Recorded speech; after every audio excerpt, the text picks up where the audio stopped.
Thank you for your comment and your engagement. Welcome to my crash course, not even remotely comprehensive time theory class. You left a number of comments. Thank you for engaging with the video.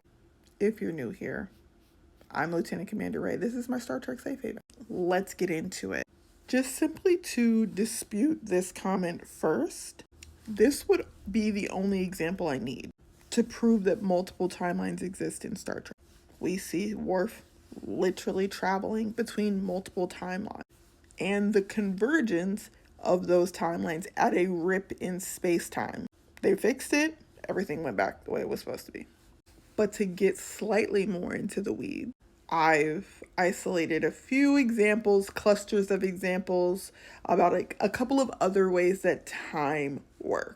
These two are clearly examples of major changes that had been made to their timelines, which they had to go fix. Believe me, I understand that in the theory of multiple timelines, we understand that any change to the timeline automatically creates a new timeline. You're welcome to continue believing that.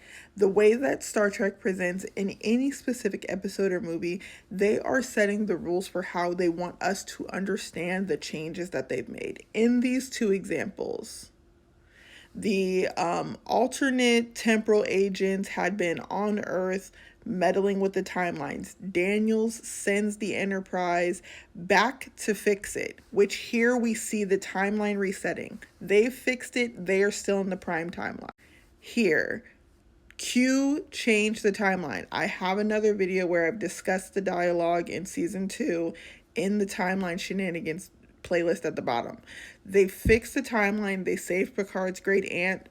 Everything is fine. Prime timeline. Back to the Stargates. I would call these ripples.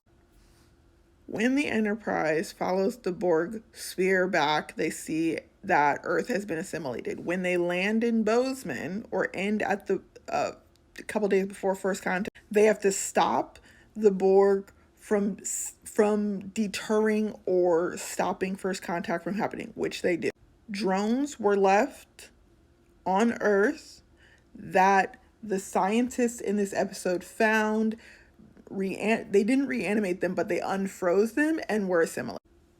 Jonathan, he actually mentions Zephram's speech about travelers from the future, ripples in time, full scale changes to the timeline. Again, that we can say created alternate timelines. Janeway goes back in time and gets assimilated and gets Voyager home 18 years early. New timeline.